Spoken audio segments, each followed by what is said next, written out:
Bienvenidos. Esto es Idas y Vueltas. Soy Fernando Fraquelli. Hablaremos de cultura, sus proyectos y sus inquietudes.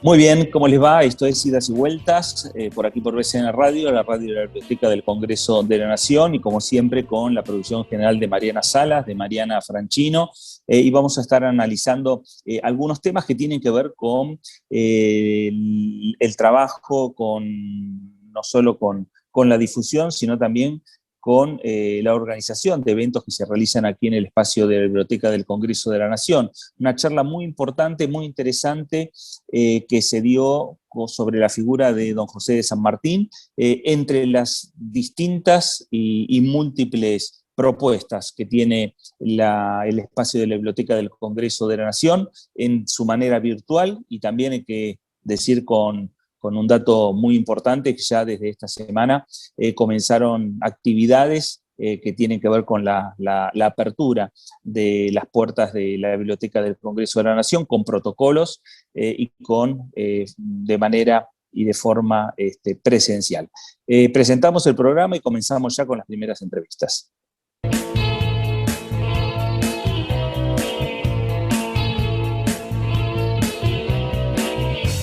Muy bien, comenzamos a desarrollar el idas y vueltas del día de hoy, y uno de los temas, claro, sin dudas, se está por cumplir ya en los próximos días un nuevo aniversario del fallecimiento de don José de San Martín. Y claro, en el espacio de la Biblioteca del Congreso de la Nación, de manera virtual, una charla a cargo de Néstor Colombo. Néstor es profesor de Historia, formado en la Universidad Católica Argentina, posgrado en Gestión Educativa, con mención en Ciencias Sociales, en Flaxo y demás. Néstor, gracias por este contacto con BCN Radio, la radio de la Biblioteca del Congreso. Bueno, un gusto estar con ustedes compartiendo la charla de hoy. Bueno, hablar de San Martín es hablar del personaje más importante, ¿no?, de la vida política de la República Argentina. Sí, yo te diría que es el personaje más importante no solo de la vida política argentina de esa época, sino también claramente de la de Perú y discutidamente en Chile, porque compite con O'Higgins un poquito en ese punto. Néstor, hablamos de José de San Martín, la figura más importante para la política en la República Argentina, o en la región, podríamos decir, ¿no? Sí, claramente San Martín es en el contexto de la década del 10, la figura más importante políticamente en la Argentina, y también podemos decir que lo es en Perú, casi sin duda, a partir de su acercamiento a ese país, y discutidamente en Chile, porque compite en su importancia con el general O'Higgins, que también es parte importante del proceso independentista chileno. Claro. Bueno, la charla que estuviste dando tiene que ver, fue en definitiva con la tarea de San Martín, la resolución de las innumerables dificultades que planteaba, no solo en lo que tiene que ver con el cruce de los Andes, sino ya en la campaña a Chile. ¿Cuál fue en definitiva el eje central? ¿Y qué es lo que se puede destacar, ¿no?, de esa figura de San Martín en esos momentos tan trascendentales como fue no solo cruzar los Andes, sino también buscar la independencia? Claro, mira, ahí hay tres elementos que yo creo que es muy importante que quienes conocen el mundo sanmartiniano se los planteen y se lo pregunten, ¿no? El primero es la organización y el respaldo social que consigue San Martín en Cuyo, que no era sencillo de tener en esa época. Una casi unanimidad social para acompañar un proyecto no era común en la Argentina de 1826 y 17. El segundo elemento es concretar ese traslado a través de los Andes, que implica, aparte, todo un desafío organizativo, de ingeniería, de organización del ejército. Y el tercero, no menos importante, después de semejante experiencia muy compleja en cuanto al desarrollo físico de los soldados, bajar de las montañas y automáticamente enfrentar una batalla como Chacabuco y ganar. O sea, las tres cosas eran muy difíciles en esa época, y lo sorprendente es que las tres cosas se hacen muy bien, muy organizadamente, y con un acuerdo social llamativo para la situación anárquica que había en Río de la Plata y las provincias del interior en ese momento. Esto quiere decir que hubo una planificación previa, esto quiere decir que hubo no un estudio de la región, porque no pudo ir anticipadamente a Chile, pero sí por lo menos sí un estudio del territorio argentino que tenía que cruzar. Mira, San Martín es el mejor planificador militar que ha tenido la Argentina, claramente. Es una operación planificada, conoce detalladamente el territorio que va a atravesar en los Andes porque ha hecho hacer mapas específicos y conoce el territorio chileno porque recordemos que los emigrados chilenos están viviendo en Mendoza. O sea, O'Higgins, Carrera, todo un conjunto de personajes emigrados chilenos que conocen Chile, están viviendo en Mendoza porque han sido expulsados de Chile por la derrota de Rancagua en 1814, por lo cual están conociendo el espacio y le dan los informes necesarios para llevarlo adelante. Pero calculá también, para pensarlo, ¿no? Que San Martín crea la primera fábrica militar argentina en el Plumerillo, fabrica cañones, fabrica pólvora, genera un movimiento social que hace que la gente que vive en Cuyo vista un ejército de 3.400 soldados, que no era sencillo en la época y que lo viste igual, que es mucho más complicado todavía. Sin dudas, el ejército de ese momento tenía una interrelación con la ciudadanía civil, digamos, ¿no? Tenemos que trasladarnos para esa época, pero si no estaba esa ciudadanía, digamos, los civiles que acompañaban al ejército, hubiese sido muy difícil para San Martín lograr lo que logró. Es que en la práctica el ejército en la década del 10 es el pueblo. O sea, uno puede mirarlo de cualquier manera, pero está claro que es la población civil la que no hay soldados rentados, no hay mercenarios, ni hay una carrera militar detallada. El que pelea es o un civil, o, y esto es importante porque eso San Martín también lo había, y en mucha cantidad, o es un esclavo. Y esto también hay que decirlo y explicitarlo. Muchos estancieros patriotas enviaron a sus esclavos a participar del ejército de los Andes, obviamente con la promesa de libertad posterior, una libertad Claro. que en muchos casos se consiguió y en otros, lógicamente, a través de las victorias o derrotas en la guerra se perdió la vida en ese trayecto. 171 años van a cumplirse del fallecimiento de don José de San Martín. ¿Y cuál es la figura hoy de San Martín? San Martín en realidad, si vos lo pensás desde el punto de vista de lo que, porque es parte de la charla que di ayer, ¿no? De la mirada que se da en las instituciones educativas, en los colegios, quizás es uno de los pocos próceres argentinos que sigue estando bastante organizado por el bronce, ¿no? O sea, es bastante difícil encontrar en las escuelas una crítica a algo que San Martín haya hecho, algún desmerecimiento, algún planteo, es como que San Martín y Belgrano quizás son los dos únicos personajes de la historia argentina que siguen todavía intocados por la crítica, más allá de que la historiografía, por supuesto, que ha analizado las tareas de ambos y ha encontrado, como es lógico e inevitable, algún que otro defecto y algún que otro error, pero en la mirada escolar, en la mirada social, San Martín sigue siendo, tanto acá como en Perú, no así en Chile, un personaje claramente reverenciado como quizás el más importante de los próceres argentinos. Sí hubo un momento o un punto determinado, José, en la figura de San Martín, que no fue, digamos, acompañado por lo que podríamos decir, eh, la mirada positiva hacia él y tuvo que exiliarse en Francia y morir en Francia. Sí, pero yo te diría que eso es, claramente tiene que ver con la época, no con vos me preguntás la época nuestra, en la época nuestra esa mirada no está. Ahora, en su vida particular y política, siempre tuvo claramente el rechazo del Partido Unitario y de quienes eran los líderes de la Ciudad de Buenos Aires, porque en algún momento le han pedido que traiga el ejército, lo sustraiga de la tarea libertadora y lo traiga a las guerras civiles para vencer a los que enfrentaban a Buenos Aires y él siempre se negó. Por lo tanto, eso nunca le fue perdonado por las élites porteñas y por la gente del Partido Unitario, fundamentalmente en la figura de Bernardino Rivadavia, que sería quizás el personaje que más lo enfrentó y al que casi lo empuja a irse de vuelta a vivir a Francia. A eso sumale que San Martín no tiene esa característica típica del latinoamericano del siglo XIX, que es que quiere ser un líder militar y después gobernar, sino que él mucho gobernar no le interesa. Entonces eso lo hace medio difícil de entender para las élites del Partido Unitario de la Ciudad de Buenos Aires. Si él le hubiese interesado gobernar, hubiese gobernado. Hubiera sido director supremo de la Argentina, hubiera gobernado muchísimos años, sin duda, tenía el prestigio suficiente como para poder hacerlo. Lo que pasa es que nunca quiso, o sea, ni siquiera hubo un intento. Es más, en el mismo Perú en que lo nombran para gobernar, lo primero que busca es dejar de gobernar. No tenía ese interés particular que sí tenía Bolívar, por ejemplo, que sí tenía O'Higgins, que era construir un país y después gobernarlo. San Martín eso nunca le interesó, no fue el centro de su vida.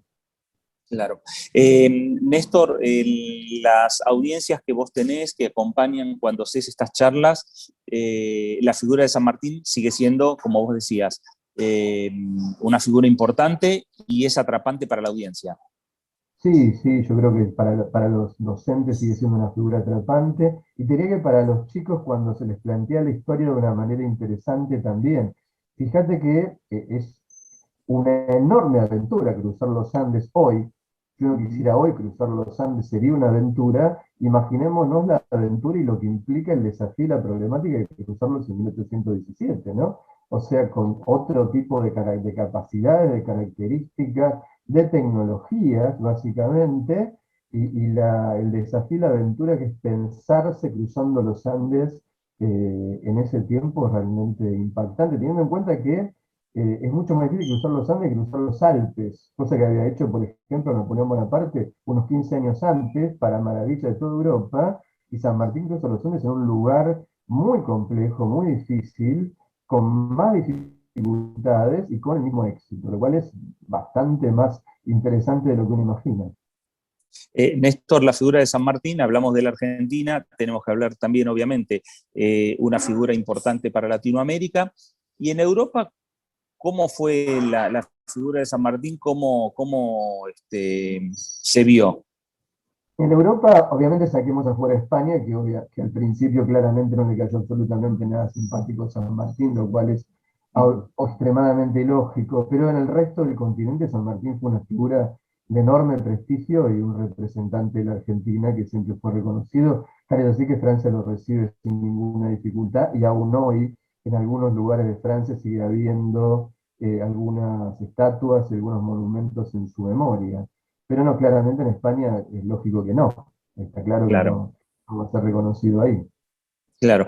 ¿Tampoco se lo estudió como estratega militar en España Sí, en o sí? España se lo estudia como estratega militar, sobre todo en Maipú, básicamente, y en Chacabuco, que son batallas muy interesantes en cuanto a la estrategia. Como toda batalla de guerra de independencia, son batallas que se ganan por pequeños detalles que funcionan bien, porque no había tanta diferencia en cantidad de gente, ni en cantidad de medios, pero hay detalles particulares, sobre todo de Chacabuco, que definen la batalla, que podrían haber salido al revés, y salieron bien por pequeños detalles que se dan en el momento mismo de la batalla. Néstor, estas charlas, en el caso tuyo fue virtual, la de ayer, pero ¿preferís así, de esa manera, virtual, o preferís de manera presencial y estar en contacto con el público?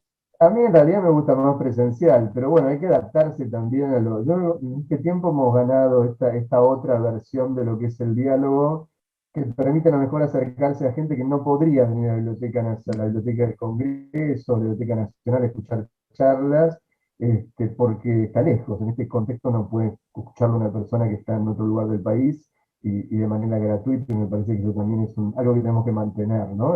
El acceso a sectores que a lo mejor no podrían escuchar a tal o cual persona, y ahora lo pueden hacer en el momento y preguntando y siendo parte de ese proceso.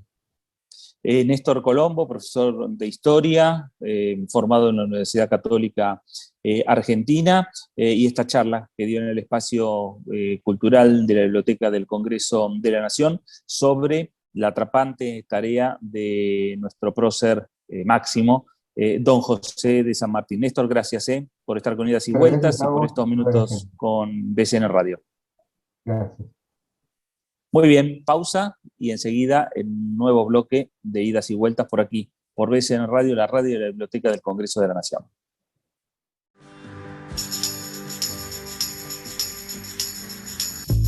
BCN Radio, la radio de la Biblioteca del Congreso de la Nación. Muy bien, último bloque de Idas y Vueltas, por aquí por BCN Radio, la radio de la Biblioteca del Congreso de la Nación. Vamos a hablar con Natalia Monsegur, que es licenciada y profesora en Letras de la Universidad de Buenos Aires, y va a dar una charla, un taller, que se va a iniciar el próximo día miércoles 18 de agosto a las 11 de la mañana en el espacio de la cultural de la Biblioteca del Congreso de la Nación, La máquina de contar historias. Natalia, gracias por estos minutos con Idas y Vueltas. Muchas gracias a ustedes, ¿cómo andan? Muy bien. Bueno, Natalia, las expectativas de lo que va a ser esta primer encuentro, primero de 4, ¿no? Encuentros con escritores o con aficionados que les gusta escribir. Sí. La semana que viene arranca una nueva edición de un taller que ya se dio en la biblioteca. En el año, la segunda vez en el año, pero el año pasado estuvo activo este espacio. Y bien, sí, bonitas expectativas, ¿no? Digamos, siempre hay mucha gente que está con interés de expresarse. Supongo que también esta cuarentena nos encontró a cada uno de los participantes, los encontró con ganas, con deseos de expresarse por medio de la palabra escrita.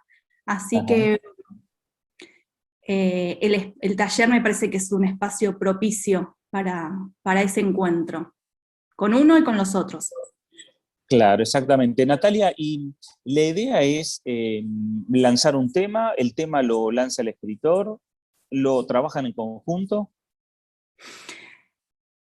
Yo he preparado un material y es un material que lo inauguro ahora, el próximo miércoles, en esta cuestión de ir variando un poco, ¿no? Y me pareció interesante dos cosas: encontrarnos con la palabra de maestros, de verdaderos maestros, de escritores de nombre, ¿no? Digamos, de guías, y a su vez poder intentar la escritura en vivo, ¿no? Digamos, nos vamos a encontrar ahí entonces en el taller para tallerear, para poder escribir en grupo. Sí, muy interesante porque esto también lo que hace que la participación de todos. Exacto, exacto. Y en verdad a veces uno no sabe todo lo que tiene adentro para contar, y bueno, propiciar algunas consignas que funcionen un poco como plataforma para esa creatividad. ¿Cómo fueron el taller anterior, el del año pasado? Los del año pasado fueron de alguna manera un poco más estructurados, ¿no? Digamos, tuvieron otra continuidad y se trabajó de otra manera. Se trabajó apoyándonos más en la literatura y sí, apoyándonos más en la literatura, en el trabajo sobre el texto y en la corrección. Esta nueva versión insta un poco más a esta creatividad que te recién te nombraba, ¿no? Como decir, bueno, aquí estamos, ahora vamos a escribir entre todos, este es el tiempo para escribir y que salga lo que salga. Y te lleva la situación, digamos, las circunstancias por las que estamos atravesando a pensar temas vinculados con lo sanitario, con este tema de la pandemia, con el coronavirus. ¿Uno se inclina para ese lado? No necesariamente. Yo creo que en todo lo que sí se pone mucho de relieve, y sobre todo en las cuestiones grupales, es el tema de la soledad, el tema del aislamiento, y creo que estos espacios funcionan para solventar esas circunstancias, ¿no? Creo que la creatividad va por ahí. Como animarse, ¿no? Por ahí hacer pequeños oasis donde circule una palabra quizás más sanadora, más contemplativa, más creativa. Salir Claro. de esa rosca en la que muchos pueden estar metidos, ¿no? Claro, y además es un cable a tierra para estos momentos tan difíciles, más allá de que ahora hay una apertura distinta al año pasado, pero es una situación compleja, una situación que hay que tener mucho cuidado. Hay mucha gente que obviamente por distintas circunstancias prefiere quedarse también en su casa y estos talleres son sumamente productivos, no solo para el desarrollo intelectual, sino también para acompañar a la persona. Sí, así es. Para acompañar y para conocerse más quizás y para realmente volver a conectar o seguir conectando, porque hay mucha gente que ya viene haciendo un trabajo creativo interesante, hay gente que ya viene escribiendo, no solamente son, o sea, la gente que se inscribe al taller es gente que tiene una inquietud por la palabra, de alguna u otra manera, ¿no? Quizás dando sus primeros pasos, o hay gente que ya tiene un recorrido. Entonces, bueno, se aprovecha, se comparte. Claro, sin límites de edad. No, sin límites de edad. Sí, Eso, bueno, eso. mayores de edad y sin Mayores límites. de edad, sí. Y sin límites, claro.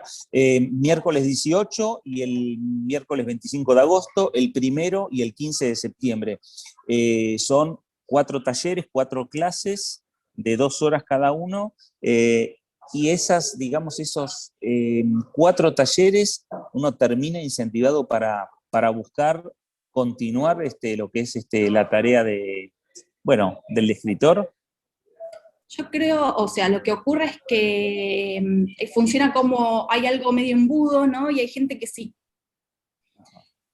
Sobre todo porque, digamos, va a ser un espacio absolutamente práctico, muy experiencial, y no solo va a estar la clase, sino que también utilizamos un aula virtual donde alojo material por fuera de la clase sincrónica. Entonces hay una continuidad, digamos, o sea, entre una clase y otra hay más para hacer, ¿verdad? Entonces, cuando finalice este recorrido, y sí, mucha gente queda muy entusiasmada, ¿no? Entonces, probablemente o continúen o busquen otros nuevos espacios. Claro, porque uno dice, bueno, son 4 clases, que parece mucho, pero al empezar a transcurrir las clases y uno al entusiasmarse, son pocas 4 clases. Sí, son pocas. Claro. Funciona como una buena chispa. Exactamente. Natalia, vos escribís también. ¿Te gusta escribir algún estilo en particular? Mira, a mí me surge mucho la ficción y la poesía, ¿sí? El cuento, el relato y la poesía, aunque también he incursionado en la novela corta, eh, así que, pero la ficción, sí, ficción. Y me resulta muy interesante, que son cosas que veremos en el taller, cuestiones de técnica también, ¿no? Digamos, de qué es lo que ocurre en esas ficciones. Claro. ¿Y hay que tener una técnica especial para la ficción? No, pero está bueno conocer lo que hicieron los grandes, ¿no? Porque hay una lógica, hay un conocimiento ahí. Claro, claro. Bueno, Natalia, muchas expectativas entonces, y contenta con lo que vas a emprender la próxima semana. Sí, mucho. Muy bien. Natalia Montsegur, licenciada y profesora en Letras de la Universidad de Buenos Aires, el próximo día miércoles 18 de agosto a las 11 de la mañana, este taller de escritura, que es La máquina de contar historias. Seguramente habrá muchas historias que contar y algunas se van a seguir contando más allá de las 4 clases que van a ser el 18 y el 25 de agosto, el 1 y el 15 de septiembre, como siempre, de 11 a 13 horas por la plataforma Zoom. Natalia, gracias. Gracias a vos, Fernando. Muy bien, punto final para el Idas y Vueltas de hoy, con diferentes propuestas que tiene el espacio de la Biblioteca del Congreso de la Nación. Nos reencontramos, esto fue Idas y Vueltas por aquí, por BCN Radio. Programa producido por la Subdirección de Prensa y Difusión de la Biblioteca del Congreso de la Nación.